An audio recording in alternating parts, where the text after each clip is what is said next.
Bismillahirrahmanirrahim. Once again, welcome back to my YouTube channel. Today our topic is journal entries. सबसे पहले तो एक सवाल क्रिएट होता है कि जर्नल क्या है, एंट्रीज क्या है, ये क्या होता है, डेबिट क्रेडिट क्या रूल है। तो आंसर इज सो सिंपल। बहुत ही रिलैक्स होके इसको सुनना है और इसके नोट्स बनाने। अगर आप इसके नोट्स बनाएंगे, इसको ध्यान से सुनेंगे, तो आप इस चैप्टर को कंप्लीट करने में हो जाएंगे सक्सेसफुल। अच्छा, जर्नल क्या है? जर्नल का मतलब क्या है? एंट्रीज क्या है? एंट्रीज का मतलब क्या है? तो अकाउंटेंसी को कंसीडर किया जाता है as a language of business. Business में जो भी हो रहा है वो कौन बोलता है? अकाउंट्स बोलता है। रिफ्लेक्ट करता है अकाउंट। अब आप हर चीज को अकाउंट में किसी ना किसी स्पेसिफाइड फॉर्मेट में तो रिकॉर्ड करोगे। वो स्पेसिफाइड फॉर्मेट जो है, उसको हम जब प्रॉपर वे में लिखते हैं, उस फॉर्मेट को कहते हैं एंट्री। और एंट्री की फॉर्म में रिकॉर्ड किया जाता है। हर ट्रांजैक्शन को एंट्रीज की फॉर्म में रिकॉर्ड किया जाता है। और उन ट्रांजैक्शन को जब एंट्रीज की फॉर्म में रिकॉर्ड करते हैं तो उसे बोलते हैं जर्नल एंट्रीज। सिंपल। अब जर्नल एंट्रीज में हमारे पास किस किस्म का सिस्टम होता है? अब अकाउंट्स में हमारे पास सिस्टम होते हैं दो। नंबर वन पे है डबल एंट्री सिस्टम और नंबर टू पे है single entry system. Single entry system को हम फर्दर वीडियोस में डिस्कस करेंगे। सबसे पहले हमें डबल एंट्री सिस्टम पे फोकस करना है कि डबल एंट्री सिस्टम क्या है। डबल एंट्री सिस्टम का मतलब है कि हर ट्रांजैक्शन के दो इम्पैक्ट्स होते हैं। फॉर एग्जांपल, मैंने पेन खरीदा, मेरे पास पेन आया, मेरे पास से कैश चला गया। अब मेरा खर्चा हो गया, लेकिन जिसने बेचा उसकी इनकम होगी। अगर हम इसको देखा जाए तो इसके दो इम्पैक्ट हैं। किसी का खर्चा तो किसी की इनकम, किसी का फायदा तो किसी का नुकसान। फॉर एग्जांपल, आपने अपने स्कूल की फीस सबमिट करवानी है। आपके फादर की जेब से पैसा गया और स्कूल की जेब में पैसा आ गया। इस चीज को हम कहते हैं double entry system.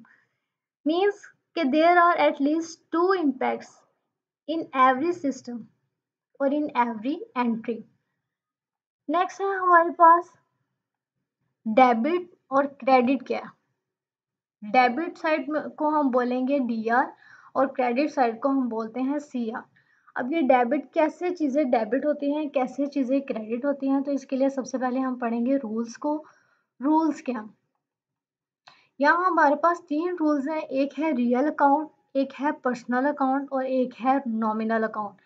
Real accounts are related to assets और assets are related to property, cash, building, furniture, हमारे सारे के साथ सरमाया जो हमें फायदा पहुंचाएंगे।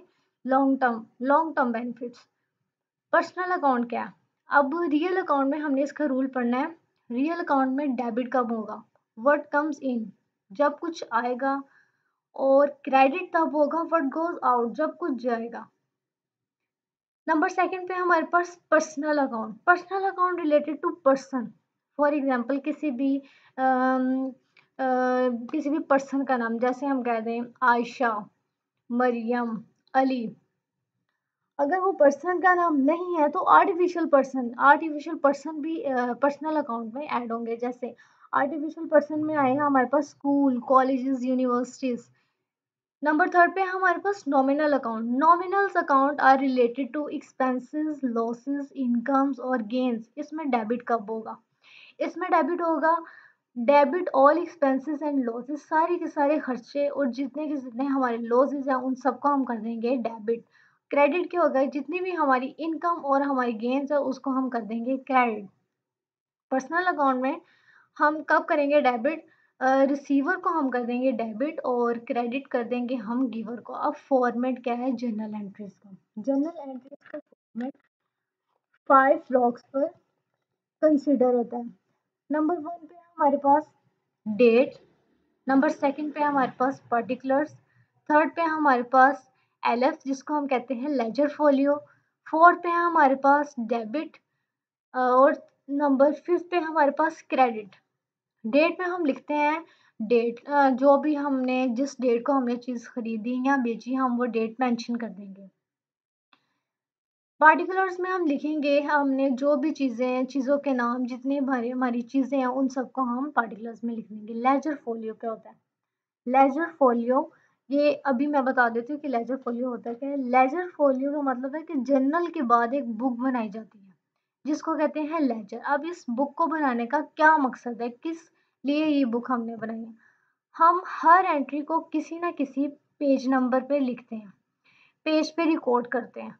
अब हम हमारे लिए मुश्किल होगी कि हम बार बार देखें कि हमारी एंट्री कहाँ है, ढूंढना मुश्किल होगा। इसलिए लेजर फोलियो में एंट्री का पेज नंबर लिख दिया जाता है जिससे हमें बहुत इजी वे में पता चल जाता है कि हमारी एंट्री किस पेज नंबर पर है। And the third is debit और क्रेडिट। जो अमाउंट हमारी डेबिट होगी उसको हम डेबिट कॉलम में लिख देंगे और जो हमारी अमाउंट क्रेडिट होगी उसको हम क्रेडिट कॉलम में लिख देंगे, क्रेडिट कॉलम में लिख देंगे। सो हम करते हैं यहाँ पर एंट्री। नंबर फर्स्ट एंट्री है फर्नीचर परचेज फॉर कैश 2000। अब सबसे पहली बात हमने सोचनी है कि हमारे पास क्या आया। यहाँ पर रूल नंबर 1 लग रहा है एसेट्स में। वर्ड्स कम इन क्या आया जल्दी से। फर्स्टली हमारे पास आया फर्नीचर। यस, फर्नीचर हमारे पास आया है तो फर्नीचर हमारा एसेट है, फर्नीचर को हम कर रहे हैं डेबिट। व्हाट गोज आउट क्या गया। हमारे पास फर्नीचर आया था, हमने खरीदा था कैश पे 2000 का, ठीक है ये, और हमारा कैश गया, हमने 2000 पे कैश दे दिया, कैश हमसे चला गया, कैश हमने दे दिया। हमारे क्या गया है कैश, कैश को हम कर देंगे क्रेडिट, सिंपल। अब ये जो नीचे छोटी सी लाइन है इसका मतलब है नरेशन। नरेशन का मतलब होता है कि पूरी एंट्री में क्या चीज़ परफॉर्म की गई है उसको समराइज फॉर्म में लिख देना। जो हमारी अमाउंट डेबिट है फर्नीचर की अमाउंट उसको हम एज इट इज़ लिखेंगे, लेकिन जब हम क्रेडिट की अमाउंट लिखेंगे तो हम थोड़ा सा फासला रखेंगे ताकि हमें पता चल जाए कि हमारी डेबिट अमाउंट कौन सी है और हमारी क्रेडिट अमाउंट कौन सी है। Next one is sold cycle to Anna 20,000। Anna को हमने साइकिल बेची है 20,000 पे। अब यहाँ पर एक क्वेश्चन क्रिएट होता है। पहली एंट्री में था कि हमने फर्नीचर खरीदा 2000 में और दूसरी एंट्री में है कि हमने एना को साइकिल बेची है। अब इसमें फ़र्क क्या है दोनों में। पहले में था कि हमारे पास फर्नीचर आया, यहाँ पर तो कोई सीन नहीं है, और था कि वो हमने कैश पे बेचा, कैश पे बेचा हमने 2000 में, यहाँ पर तो कैश लिखा ही नहीं है। फ़र्क यहाँ पर ये है कि पहली एंट्री में कैश की बात हुई और सेकंड एंट्री में कैश की बात ही नहीं हो रही। अब यहाँ पर लिखे लगेगा रूल नंबर 2 पर्सनल अकाउंट का। रिसीवर कौन था और गिवर कौन था, हमने इसको देखते हुए डेबिट और क्रेडिट करना है। हमने चीज़ें बेची एना को, जब कैश की बात नहीं हुई, नाम है, हमेशा ये चीज़ याद रखनी है जब कैश नहीं लिखा हुआ होगा, जब हमारे पास किसी का नाम आ रहा होगा तो इसका मतलब ये है कि हमने वो ट्रांजैक्शन क्रेडिट पे किया। अब यहाँ पर बात हो सकती है कि क्रेडिट तो हमने, क्रेडिट और डेबिट का सीन भी आ सकता है, हाँ हो सकता है, लेकिन हो सकता है कि एक चीज़ के दो नाम भी हों। अब ये तो कॉमन सेंस है कि जो क्रेडिट है वो राइट साइड है, जो डेबिट है वो लेफ्ट साइड है, लेकिन यहाँ क्रेडिट का मतलब है उधार पे की हुई, ये उधार वाली ट्रांजैक्शन है। सोल्ड साइकिल टू एना 20,000, इसका मतलब है हमने एना को साइकिल बेची है 20,000 में, लेकिन पैसे अभी हमें नहीं मिले। हमारे साथ अक्सर हमारी डेली लाइफ में ऐसे होता है कि हम चीज़ें बेच लेते हैं या फिर खरीद लेते हैं और हम कहते हैं कि हम बाद में पैसे दे देंगे, या फिर हमने जिससे खरीदी हुई होती है वो हमें कहते हैं चलो आप हमें बाद में पैसे दे दो। तो यहाँ पर सेम वो सिचुएशन है, एना को साइकिल बेची है। अब हमने बेची किसको थी, एना को। एना हमने कर दी डेबिट और हमारे पास से गया कौन है, साइकिल गई है, साइकिल हमने कर दी क्रेडिट। 20,000 और 20,000 ये हमने लिखता है डेबिट और क्रेडिट में। इसकी नरेशन क्या बनी, बीइंग साइकिल सोल्ड, ये हमने क्या की, इसको समराइज फॉर्म में लिखते हैं। Number third is machinery sold 30,000 rupees.